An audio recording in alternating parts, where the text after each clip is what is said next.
किस तरीके से नालियों में गोबर से नालियां अटी पड़ी हुई हैं, साफ सफाई करने वाला कोई नहीं है और लोगों की परेशानियां सबके सामने जग जाहिर है, लेकिन कंटोनमेंट बोर्ड पर कई तरीके के सवाल खड़े हो रहे हैं।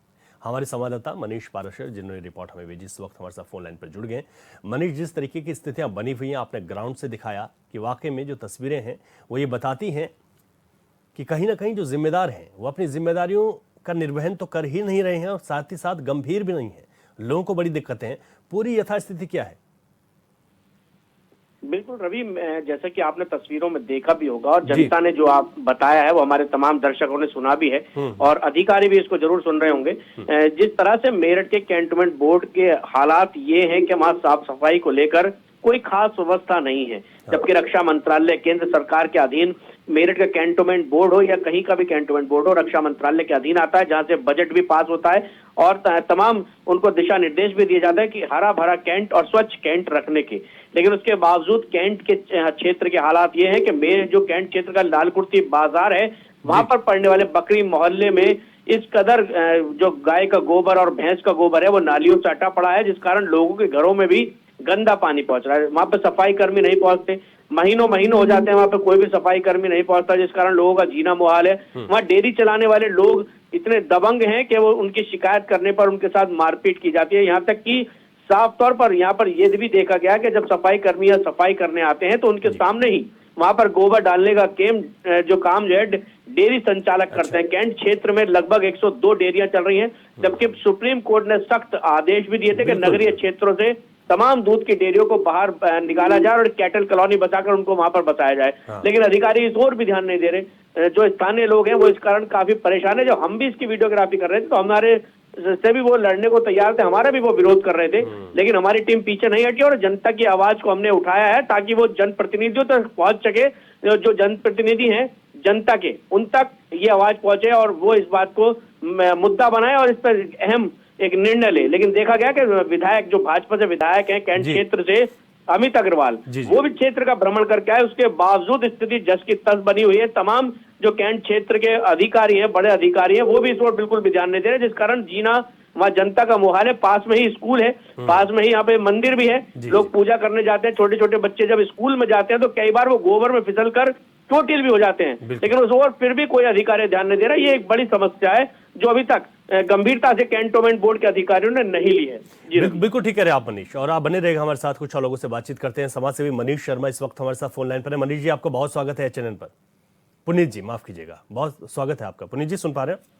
जी, पुनीत शर्मा नाम है सर। जी पुनीत जी, जो दिक्कतें बनी हुई हैं, खासतौर पर अगर बात करें मेरठ की, और यहाँ पर क्योंकि ये सीधा सीधा कानून है कि अगर आप डेयरी संचालन कर रहे हैं तो उसका जो गोबर है वो नालियों में आप नहीं डालेंगे, लेकिन बावजूद इसकी स्थितियां बिल्कुल उलट हैं। आप लोगों की क्या कोशिश है कि ये तस्वीरें यहाँ पर बदल सकें? जिम्मेदार अधिकारियों से जब आप बातचीत करते हैं तो वो गंभीर क्यों नहीं है? इस पर क्या कुछ कहते हैं वो? सर, यहाँ पे जो ये डेयरियां हैं, ये सुप्रीम कोर्ट के आदेश से जो है आबादी से बाहर करने के लिए आदेश है। जी जी जी। लेकिन जो है यहाँ के जो अधिकारी हैं, ये चर्चा इस बात की है कि ये 4,000 रुपये महीना इनसे ले रहे हैं और जो है इन्हें दोबारा इस जगह लाके बसा दिया है। और जबकि यहाँ पे ये सब डेयरियां तोड़ दी गई थी, 2022 में सब तोड़ दी थी, खत्म कर दी थी। अच्छा। और नाले में जो है, ये नाले 7-7 फीट के हैं, इसके अंदर 5-5 फीट जो है सिलेट गोबर भरा हुआ है और आगे जो है बीएसएनएल की लाइनें जा रही हैं, उसमें जाकर के पन्नियां वन्नियां फंस जाती हैं और जो है वो जल भरा होता पूरे एरिया में इस गोबर की वजह से। अच्छा, जब आप लोग कैंटोनमेंट के बोर्ड के जो वहां पर जो सदस्य हैं, उन लोगों से, जो जिम्मेदार लोग हैं, अधिकारी हैं, उन लोगों से जब आप लोगों ने शिकायत को रखा तो क्या कहना है उन लोगों का? वो लोग ये कहते हैं कि जी हमें पुलिस फोर्स नहीं मिल रही, मजिस्ट्रेट नहीं मिल रहा, हम इन पर कार्रवाई करेंगे, इन्हें बाहर भेजेंगे। जबकि ये इनके पास सारी पावरें हैं, ये चाहें तो इनको नोटिस दे सकते हैं, इनकी गायें भैंसे सब जब्त कर सकते हैं, इन्हें कांजी हाउस भिजवा सकते हैं, लेकिन ये कुछ नहीं करते। ये बल्कि उल्टा जो है भ्रष्टाचार कर रहे हैं ये जो है, और जनता परेशान है जल भराव से। 12 महीने जो है सड़कों पे जल भराव रहता है। तो कहीं ये तो नहीं पुनीत जी की जो कैंटोनमेंट बोर्ड को इनसे रेवेन्यू मिल रहा है, उस रेवेन्यू के चक्कर में ही जनता को इस तरीके की दुश्वारियां यहाँ पर झेलनी पड़ रही हैं? कोई रेवेन्यू नहीं मिलता सर इससे। अच्छा, हाँ जी जी।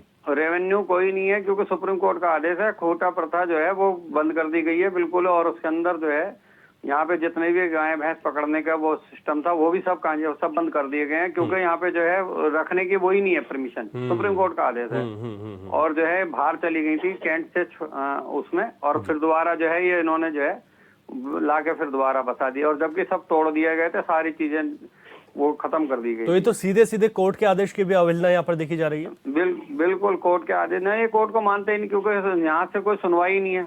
ये कैंटोनमेंट जो है ना राज्य सरकार के अंदर में आता नहीं, और दिल्ली सरकार के जो बड़े ऊंचे अधिकारी हैं और ये नेतागण हैं जो हमारे मंत्री हैं, रक्षा मंत्री जी, वहां तक ये शिकायतें पहुंचती नहीं, उसको बीच में ही अधिकारी जो है दबा लेते हैं। बिल्कुल ठीक है पुन्नी जी, आप लोग कोशिश कीजिएगा कि यहाँ पर तस्वीरें बदल सके। शुक्रिया आपका। हमारे साथ इस वक्त कुछ और लोग बातचीत के लिए जुड़े हैं। हमारे साथ किरण अरोड़ा हैं, स्थानीय है मेरठ के। आपका बहुत स्वागत है एचएनएन पर। किरण अरोड़ा जी सुन पा रहे हैं आप? हमें परेशानी ये है कि हमारे मोहल्ले में सारी डेयरियां हैं, डेयरियों वाले गोबर बहा देते हैं नालियों में।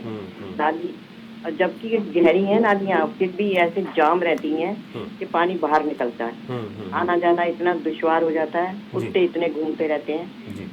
और परसों तो मुझे कुत्ते ने काट भी दिया, जबकि मैं 80 साल की हूँ। मेरे हाथ पैर कांपते हैं, मैं चल नहीं सकती, निकलती भी नहीं धूप में। इतनी परेशानी, गंदगी इतनी है, ढेर लग रहा है गंदगी के। आप लोगों ने जिन स्थानीय जनप्रतिनिधियों को चुना है, जब उनके सामने आप बात रखते हैं तो वो लोग क्या कहते हैं आप लोगों को? वो कहते हैं जी हाँ हम करवा देंगे। हाँ। सर ऐसा है, जो क्रांति की धरा है उसकी लाल कुर्ती शान हुआ करती थी, आज उस पे एक कलंक है ये। अब आगे देखें तो कितना बुरा हाल है। हमारे तो गली में पीछे ऐसे बदबू आती है कि हम लोग ये लोग सोचते हैं कि हमें बस किसी तरीके से जी रहे हैं हम लोग। ये तो रिटायर्ड। बिल्कुल उन तस्वीरों को इस वक्त हम दिखा रहे हैं उन तस्वीरों को। वहां पर हमारे संवाददाता मनीष पाराशर गए, उन्होंने उन तस्वीरों को दिखाने की कोशिश की है, और वो तस्वीरें इस वक्त टीवी स्क्रीन पर है सब लोगों के सामने। आप लोगों की जो दिक्कतें हैं वो वाकई बहुत जेन्युइन है, आप लोग बिल्कुल सही कह रहे हैं। लेकिन हम लोग तो शिफ्ट करने की कोशिश कर रहे थे सर, लेकिन यहाँ पे इतना वो है कि ये इस धरा से जुड़ी हुई हैं, 80 साल की हैं, ये वो जो रिटायर्ड पेंशनर की वाइफ हैं ये। जी। लेकिन यहाँ पे कोई वो नहीं है कि कोई पेंशनर रह रहा है, और बिल्कुल हमारे खिड़की के साथ मिला के उन्होंने रसोई बना ली है। इतनी कुकर की सीटियां बजती रहती है, बुजुर्ग महिला सो तक नहीं पाती।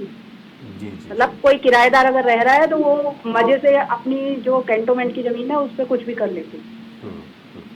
ठीक है आपने, अच्छा बहुत बहुत शुक्रिया आपका बातचीत के लिए। आप दोनों लोगों ने बताया कि किस तरीके की यहाँ पर परेशानी बनी हुई है। मनीष, क्योंकि देखा जाए तो इन समस्याओं का समाधान कैंटोनमेंट बोर्ड ही कर सकता है, और कैंटोनमेंट बोर्ड के सामने जब आपने ये सवाल रखा है तो उन्होंने इस पर क्या कहा? क्या सिर्फ आश्वासन एक बार फिर से दे दिया है? क्योंकि जिक्र ये भी आया कि जब कोर्ट ने सीधा दखल किया था 2022 में इन तमाम चीज़ों को हटा दिया गया था, लेकिन फिर से यहाँ पर फिर से डायरियाँ शुरू हो गई और संख्या 100 से ज़्यादा है। ये बड़ी बात है।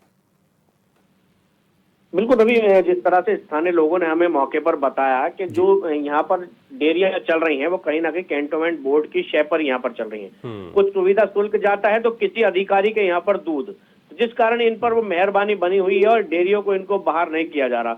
तमाम जो जनता वहां पर परेशान है, जनप्रतिनिधि उनकी सुनवाई नहीं कर रहे, कैंटोनमेंट बोर्ड के अधिकारी उनकी सुनवाई नहीं कर रहे। यही नहीं, जो आईजीआरएस पर यहाँ पर शिकायत जनता के द्वारा की गई है उसका भी गलत निस्तारण किया गया है। उस गलत निस्तारण में साफ तौर पर लिखा गया है कि वहां पर साफ सफाई की व्यवस्था दुरुस्त है और साफ सफाई करा दी गई है, जबकि तस्वीरें कुछ और ही बयां कर रही हैं, जो हमने अपने दर्शकों को यहाँ दिखाया भी है। लेकिन जिस तरह से गुमराह जनता को किया जा रहा है वो कहीं ना कहीं ठीक नहीं है। जनता परेशान है, बुजुर्ग भी वहां रहते हैं, बच्चे भी वहां रहते हैं, मच्छर इतने पनप रहे हैं, वहां बीमार लोग होने लगे हैं, लेकिन उसको बिल्कुल भी किसी अधिकारी का अभी तक भी ध्यान ना जाना बड़े गंभीर विषय है ये। और देखा जा रहा है कि जिस तरह से भाजपा भी लगातार स्वच्छ भारत अभियान चलाने की बात कर रहे, केंद्र सरकार से अभियान चलाया जाता है, प्रधानमंत्री नरेंद्र मोदी खुद इस बात की अपील भी करते हैं कि अपने चारों तरफ साफ सफाई की व्यवस्था रखें, स्वच्छ रखें, भारत को स्वच्छ बनाएं। लेकिन उसके बावजूद स्थिति इस तरह से है जहां पर विधायक खुद भाजपा से हैं और वो इसका ध्यान नहीं दे पा रहे। ये भी एक बड़ी अपने आप में समस्या है कि जनप्रतिनिधि भी उनकी बात को नहीं सुन पा रहे, जो खुद स्थानीय भाजपा के विधायक है। अच्छा मनीष, आपने ये भी बताया कि स्थानीय विधायक ने यहाँ पर दौरा भी किया था। बिल्कुल भाजपा के जो अमित अग्रवाल हैं, स्थानीय विधायक के कैंट क्षेत्र से, उनको जनता ने चुना है। उन्होंने वहां दौरा भी किया। अच्छा। उन्होंने जनता की समस्याओं को भी सुना और उन्होंने आश्वासन भी दिया कि जल्द ही समस्या को यहाँ पे उसका समाधान कराया जाएगा, सफाई व्यवस्था दुरुस्त कराई जाएगी। लेकिन देखा जा रहा है ना तो सफाई व्यवस्था दुरुस्त हो रही है, सिर्फ आश्वासन ही जनता को मिल रहे हैं। या तो कह दें कि जिस समय वोट लेने की बात आती है उस समय जनता से तमाम वादे किए जाते हैं, लेकिन वो वादे धरातल पर नहीं उतरते। ये बड़ी एक समस्या सामने आती है। बिल्कुल ठीक कहा आपने कि जब वोट लेने की नौबत आती है तो उस वक्त कई वादे किए जाते हैं। अच्छा, 22 के बाद अचानक से यहाँ पर 102 दूध की डेयरियां खुल जाती हैं और इस तरीके की दिक्कत लोगों के सामने होती है। लोगों ने भी, जो स्थानीय लोग हैं, उन्होंने भी कई बार इस बात को रखा होगा। बिल्कुल साफ तौर पर उन्होंने रखा है। खुद मैंने उनके आईजीआरएस उन्होंने मुझे मोबाइल में अपने दिखाए हैं, जिसकी शिकायत हुई और इसका निस्तारण यह है कि बकरी मोहल्ले में कोई डेयरी संचालित नहीं हो रही है। वहां पर साफ सफाई व्यवस्था दुरुस्त हो गई है, लेकिन फिर भी हमने देखा कि वहां पर इतनी सारी डेयरियां चल रही हैं। हमें भी रोका गया कि क्यों कवरेज कर रहे हो, क्यों हमारी रोजी पर लात मार रहे हो। लेकिन वो दूसरों की जो समस्या है, जो बच्चे गोबर में गिरकर चोटिल हो रहे हैं, बुजुर्ग गोबर में गिरकर चोटिल हो रहे हैं, उसको वो नहीं देख रहे हैं। नालों की व्यवस्था वहां पर ठीक नहीं है। यही नहीं, वह सड़कें बिल्कुल टूटी हुई हैं। तो कहीं ना कहीं देखा जा रहा है जो लाल कुर्ती क्षेत्र है, हालांकि क्रांतिकारी, जैसे कि अभी किरण अरोड़ा ने बताया था कि क्रांतिकारी धरती मेरठ की रही है और कैंट क्षेत्र से ही क्रांति की चिंगारी उठती थी। तो उसी को लाल कुर्ती में भी उसका अहम रोल रहा। वहां पे कभी वहां पे बटालियन रहा करती थी, छावनी हुआ करती थी। लेकिन आज देखा जा रहा है कि कैंटोनमेंट बोर्ड क्षेत्र के छावनी परिषद के जो लाल कुर्ती क्षेत्र है, यहाँ पर लगातार जो स्थिति है वो गंभीर बनी हुई है। साफ सफाई की व्यवस्था बिल्कुल है ही नहीं। यहाँ पर लगातार नाले चौक हो जाते हैं, स्कूलों में पानी भरता है। कई बार एक स्कूल से हमें फोन आया कि वहां पे उनके स्कूल में बरसात में पानी भर जाता है, हमने वो भी कवरेज करके दिखाई। तो कहीं ना कहीं देखा जाता है कि जो व्यवस्था है वहां पे साफ सफाई की वो दुरुस्त नहीं है, जबकि सफाई कर्म। हाँ ठीक है, मनीषा बने रहेगा हमारे साथ। कुछ और लोगों से बातचीत करते हैं। इस वक्त हमारे साथ फोन लाइन पर विपिन चौधरी जुड़ गए हैं, जिला अध्यक्ष समाजवादी पार्टी के। विपिन चौधरी जी, आपका बहुत स्वागत है HNN पर। जी नमस्कार अभी जी। आज हम बात कर रहे हैं किस तरीके से डायरिया वहां पर खुल गई। कैंटोनमेंट बोर्ड का ये जो पूरा एरिया है, लोगों का जीना मुहाल है, स्थानीय लोगों का। ठीक है, नालियां हैं, खूब 7-7 फीट गहरी नालियां हैं, लेकिन 5-5 फीट यहाँ पर गोबर घुस गया। आखिर ये जो बदहाली यहाँ पर हो रही है, और दूसरी तरफ सरकार कह रही है स्वच्छ भारत मिशन। देखिए, अंधेर नगरी चौपट राजा आप समझ सकते हो, बीजेपी के ही विधायक है, बीजेपी के ही मंत्री है यहाँ पे। और बकरी मोहल्ले की स्थिति ऐसी हो रही है जैसे बकरी और भेड़े रहती हैं अस्पताल में, वो स्थिति लाल कुर्ती में हो रही है। और आप देखिए वहाँ पे इतनी दुर्गंध, इतना गोबर, इतनी डेयरियां, सिर्फ कागजों में डेयरियां हटा देते हैं, कोई डेयरी बाहर नहीं जा रही है। और कभी कहते हैं 2 रुपए किलो गोबर खरीदेंगे, कभी कहते हैं ये करेंगे, कभी मूत खरीदेंगे। ये सब बकवास करती है खाली, और कुछ नहीं चल रहा है। वहाँ पे बहुत बुरी हालत में लोग हैं। ये सारी डेयरियां बाहर होनी चाहिए, कुछ स्थायी समाधान होना चाहिए। छावनी क्षेत्र है वैसे भी, तो हम तो यही कहना चाहते हैं कि भाई सत्ता इनकी सूबे में भी और देश में भी इन्हीं की है। अंधेर नगरी चौपट राजा, इनके राज में तो यही होगा, सब बीजेपी के हैं। आपका कदम क्या होगा? आप लोग मुख्य विपक्ष की भूमिका में हैं उत्तर प्रदेश में। देखिए, विपक्ष तो हमेशा अपना दायित्व निभाता रहा है और जितने भी मुद्दे उन्हें उठाता रहा है। हमने भी एक बार इनके लिए धरना प्रदर्शन किया था और माननीय डीएम साहब दीपक मीना जी को हमने ज्ञापन दिया था। लेकिन फिर वही बात है, भाई सूबे में भी इनकी सरकार है और देश में भी इनकी सरकार है, और मौजूदा एमएलए अमित अग्रवाल जी इनके, लेकिन सुनवाई तो नहीं हो रही। तभी तो कह रहे हैं अंधेर नगरी चौपट राजा। बिल्कुल ठीक है विपिन चौधरी जी, शुक्रिया आपका, समाजवादी पार्टी की तरफ से आपने बात रखी। मनीष, जिस तरीके से विपक्ष भी लगातार हमलावर है, उन्होंने कहा कि हम लोगों ने इनके लिए, यहाँ पर स्थानीय लोगों को राहत मिल पाए, इसके लिए प्रदर्शन भी किया था, जिलाधिकारी को ज्ञापन भी दिया था, लेकिन हुआ कुछ नहीं। ढाक के 3 पात आज भी देखने को वही मिल रहे हैं। अब स्थानीय लोगों का गुस्सा तो यहाँ पर है ही, लेकिन क्या करेंगे? जब आप इनके बीच थे तो लगातार हर जगह तो गुहार लगा दी है, लेकिन अब क्या करेंगे? अगला कदम क्या हो सकता है? क्या कहा है क्षेत्रवासियों ने? देखिए, क्षेत्रवासियों को साफ तौर पर कहना है, क्या जिस तरह से वो शिकायत करते हैं और कई बार जाके कैंटोनमेंट बोर्ड के अधिकारियों से खुद भी मिल चुके हैं। जब उनकी समस्या का समाधान नहीं हो रहा तो वो यहाँ से घर बेचने को अपने तैयार हैं। फिर उनका कहना है कि हम वो यहाँ से कहीं और चले जाएंगे, वहां जाके रहेंगे। क्योंकि जिस तरह से अगर साफ सफाई की व्यवस्था यहाँ दुरुस्त नहीं हो रही, उनकी सुनवाई नहीं हो रही, स्थानीय लोगों को नहीं सुना जा रहा है, बच्चों की समस्याओं का समाधान नहीं हो रहा है। जिस जगह पर गोबर का ढेर है वहीं सामने स्कूल बना हुआ है, छोटे छोटे बच्चे नौनिहाल स्कूल में पढ़ने के लिए आते हैं, दुर्गंध बदबू के मारे वो परेशान हैं। अभी जो वहाँ की प्रिंसिपल हैं, स्वीटी आहूजा, उन्होंने हमें बताया था कि वहां पे जो है लगातार गोबर से जब पानी बरसात में जब पानी भर जाता है तो गोबर भी उनकी स्कूल के अंदर घुस जाता है। काफी परेशानियों का सामना करना पड़ता है। कई बार जो बच्चे सफेद जो व्हाइट ड्रेस पहनते हैं, जिस दिन व्हाइट ड्रेस पहननी होती है वो व्हाइट ड्रेस भी उनकी खराब हो जाती है। कई बार बच्चे गोबर में गिरकर चोटिल हो चुके हैं। उनका कहना है कि यहाँ से या तो स्कूल भी बंद करेंगे और वो मंदिर भी जाना छोड़ देंगे, और नहीं तो यहाँ से मकान बेचने के लिए अब जनता बिल्कुल तैयार बैठी है। उनका कहना है अगर साफ सफाई व्यवस्था उनकी नहीं होती दुरुस्त तो वो इसके लिए अब कोई बड़ा निर्णय भी ले सकते हैं। बिल्कुल मनीष, आपने ठीक कहा कि वाकई में जब लोगों को यहाँ पर सुविधाएं नहीं मिलेंगी तो वो यहाँ से पलायन करेंगे, इस जगह को यहाँ से छोड़ देंगे। और उनकी कहीं ना कहीं क्योंकि लगातार चाहे कंटेनमेंट बोर्ड के जो वहाँ पर जिम्मेदार अधिकारी हैं, उनके जनप्रतिनिधि हैं, उनके साथ भी उनकी बातचीत हुई, लेकिन उसके बाद भी जब समाधान नहीं निकला। आपने इस बात का जिक्र भी किया कि स्कूल है, वहाँ पर बच्चों को भी काफ़ी दिक्कतें होती हैं। हम लोगों ने कोशिश की है आपके माध्यम से इन तस्वीरों को दिखाने की, और हमें उम्मीद है कि यहाँ पर ये तस्वीरें बदलेंगी और अधिकारी इसका संज्ञान लेंगे। मनीष, आपका बहुत शुक्रिया विस्तार से यहाँ पर जानकारी के लिए। तो आज हमने बात की मेरठ की, जहाँ पर जो दिक्कतें हैं वो तस्वीरें साफ तौर पर बयां कर रही हैं, क्योंकि तस्वीरें कभी झूठ नहीं बोलती। लेकिन यहाँ पर अगर गोबर है तो उसको किस तरीके से निस्तारण किया जाए।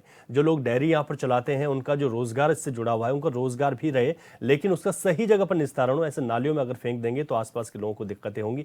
कई तरीके की बीमारियां यहाँ पर पनप रही हैं। लोग लगातार इस बात को रख रहे हैं, लेकिन बावजूद इसके समाधान अभी तक नहीं निकला। हमारी कोशिश है कि इन तस्वीरों को देखने के बाद जिम्मेदार जरूर जागेंगे। कब बदलेगी तस्वीर में, अभी के लिए इतना ही। नमस्कार।